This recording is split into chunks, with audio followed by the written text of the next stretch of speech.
السلام علیکم ورحمۃ اللہ وبرکاتہ۔ خواتین و حضرات، آج میں آپ کے ساتھ اپنی ایک تحریر شیئر کروں گا، اور یہ تحریر ہے کہ اسلام میں سب سے عظیم عورت کون ہے۔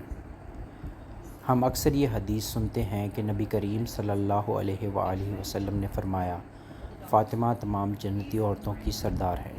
آئیے پہلے بخاری شریف کی حدیث دیکھتے ہیں۔ سیدہ عائشہ رضی اللہ تعالیٰ عنہا نے بیان کیا کہ تمام ازواج مطہرات نبی کریم صلی اللہ علیہ وسلم کے مرض وفات میں نبی کریم صلی اللہ علیہ وسلم کے پاس تھیں۔ کوئی وہاں سے نہیں ہٹا تھا کہ فاطمہ رضی اللہ تعالیٰ عنہا چلتی ہوئی آئیں۔ اللہ کی قسم، ان کی چال رسول اللہ صلی اللہ علیہ وسلم کی چال سے الگ نہیں تھی، بلکہ بہت ہی مشابہ تھی۔ جب نبی کریم صلی اللہ علیہ وسلم نے انہیں دیکھا تو خوش آمدید کہا، فرمایا بیٹی مرحبا۔ پھر نبی کریم صلی اللہ علیہ وسلم نے اپنی دائیں طرف یا بائیں طرف انہیں بٹھایا۔ اس کے بعد آہستہ سے ان سے کچھ کہا اور فاطمہ رضی اللہ تعالیٰ عنہا بہت زیادہ رونے لگی۔ جب نبی کریم صلی اللہ علیہ وسلم نے ان کا غم دیکھا تو دوبارہ ان سے سرگوشی کی، اس پر وہ ہنسنے لگی۔ تمام ازواج میں سے میں نے ان سے کہا کہ نبی کریم صلی اللہ علیہ وسلم نے ہم میں صرف آپ کو سرگوشی کی خصوصیت بخشی۔ پھر آپ رونے لگیں۔ جب نبی کریم صلی اللہ علیہ وسلم اٹھے تو میں نے ان سے پوچھا کہ آپ کے کان میں نبی کریم صلی اللہ علیہ وسلم نے کیا فرمایا تھا؟ انہوں نے کہا کہ میں نبی کریم صلی اللہ علیہ وسلم کے راز نہیں کھول سکتی۔ پھر جب آپ کی وفات ہو گئی تو میں نے فاطمہ رضی اللہ تعالیٰ عنہا سے کہا کہ میرا جو حق آپ پر ہے اس کا واسطہ دیتی ہوں کہ آپ مجھے وہ بات بتا دیں۔ انہوں نے کہا کہ اب بتا سکتی ہوں۔ چنانچہ انہوں نے مجھے بتایا کہ جب نبی کریم صلی اللہ علیہ وسلم نے مجھ سے پہلی سرگوشی کی تھی تو فرمایا تھا کہ جبرائیل علیہ السلام ہر سال مجھ سے سال میں 1 مرتبہ دور کیا کرتے تھے، لیکن اس سال مجھ سے انہوں نے 2 مرتبہ دور کیا، اور میرا خیال ہے کہ میری وفات کا وقت قریب ہے۔ اللہ سے ڈرتی رہنا اور صبر کرنا، کیونکہ میں تمہارے لیے ایک اچھا آگے جانے والا ہوں۔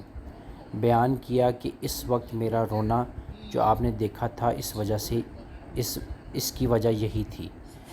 جب نبی کریم صلی اللہ علیہ وسلم نے میری پریشانی دیکھی تو آپ نے دوبارہ مجھ سے سرگوشی کی، فرمایا فاطمہ بیٹی، کیا تم اس پر خوش نہیں ہو کہ جنت میں تمام مومنوں کی عورتوں کی سردار ہوگی، یا فرمایا کہ اس امت کی عورتوں کی سردار ہوگی۔ صحیح بخاری حدیث نمبر 6285 اینڈ حدیث نمبر 6286۔ ایک اور حدیث بھی پیش کی جاتی ہے، یہ ابو ہریرہ رضی اللہ عنہ سے صحیح طرق سے نبی کریم صلی اللہ علیہ وسلم سے مروی ہے کہ سب سے بہترین 4 عورتیں ہیں۔ نمبر 1 سیدہ مریم بنت عمران سلام اللہ علیہا، سیدہ آسیہ بنت مزاحم سلام اللہ علیہا، سیدہ خدیجہ بنت خویلد سلام اللہ علیہا، اور سیدہ فاطمہ بنت محمد سلام اللہ علیہا۔ تفسیر قرطبی تحت سورہ آل عمران آیت نمبر 42۔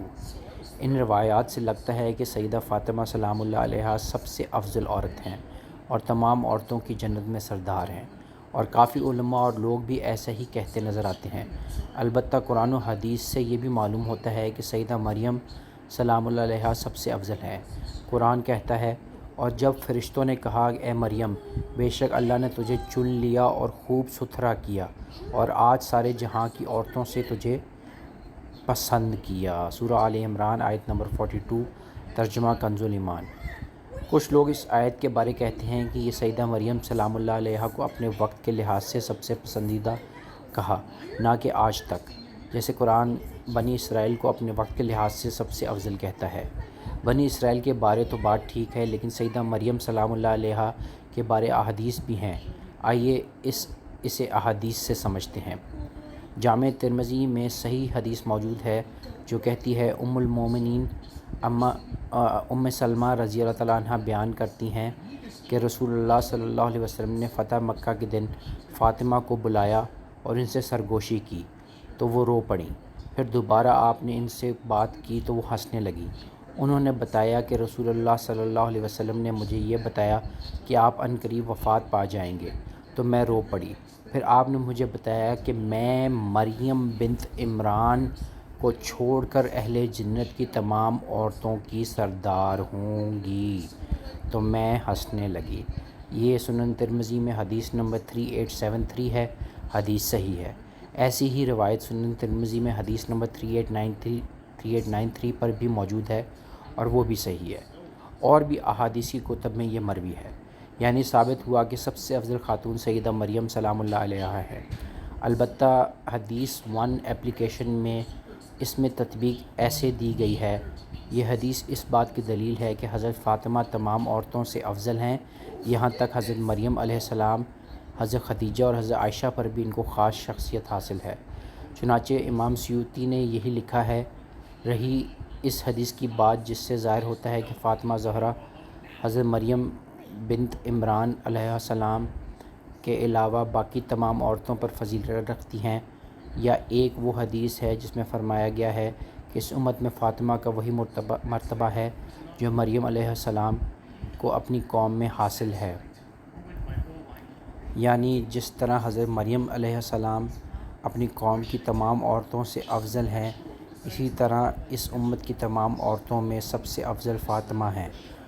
تو روایتوں کا اختلاف شاید اس سبب سے نظر آتا ہے کہ حضرت فاطمہ کا رتبہ تدریجی طور پر بڑھتا رہا ہوگا، اور اس تدریج کے ساتھ ان کی افضلیت کی اطلاع اللہ تعالیٰ کی طرف سے وحی اور اس کے فرشتے کے ذریعے حضرت صلی اللہ علیہ وسلم کو ملتی رہی ہوگی، جس کا اظہار مختلف احادیث کے ذریعہ ہوتا رہا، اور پھر جب آخر میں حضرت فاطمہ کا رتبہ آخری درجہ تک بڑھ گیا تو بلا استثناء عالم کی تمام عورتوں پر ان کی افضلیت ثابت ہو گئی۔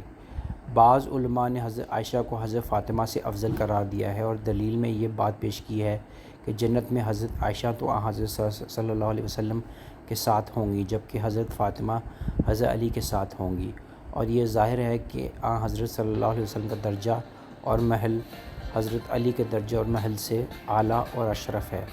لیکن یہ دلیل ان حدیثوں کے سامنے بے معنی ہو جاتی ہیں جن میں بیان کیا گیا ہے کہ حضرت صلی اللہ علیہ وسلم نے حضرت فاطمہ کو خطاب کر کے فرمایا کہ میں، تم، علی، حسن اور حسین جنت میں ایک درجہ اور ایک ہی محل میں ہوں گے۔ حضرت عائشہ کی افضلیت کے قائلین کی طرف سے ایک دلیل یہ بھی دی جاتی ہے کہ ان کو اجتہاد کا مقام حاصل تھا، مجتہد تسلیم کی جاتی تھیں اور خلفائے اربعہ کے زمانے میں فتویٰ دیا کرتی تھیں۔ سیوطی نے فتاویٰ میں لکھا ہے کہ اس مسئلہ میں فاطمہ افضل ہیں یا عائشہ 3 مسلک ہیں۔ ان تینوں مسلکوں میں سب سے صحیح مسلک یہ ہے کہ فاطمہ عائشہ سے افضل ہیں۔ بعض حضرات یہ بھی کہتے ہیں کہ فاطمہ اور عائشہ دونوں کا رتبہ یکساں ہے، جبکہ کچھ حضرات اس بارے میں خاموش رہنے ہی کو سب سے بہتر سمجھتے ہیں۔ ان میں بعض حنفی اور بعض شافعی علماء خصوصیت سے اس طرف مائل ہیں۔ حضرت امام مالک کے متعلق منقول ہے کہ جس ان سے پوچھا گیا کہ آپ حضرت فاطمہ کو افضل سمجھتے ہیں یا حضرت عائشہ کو، انہوں نے جواب دیا، فاطمہ پیغمبر کے گوشت کا ٹکڑا ہیں اور میں رسول اللہ صلی اللہ علیہ وسلم کے گوشت کے ٹکڑے پر کسی کو فضیلت نہیں دیتا۔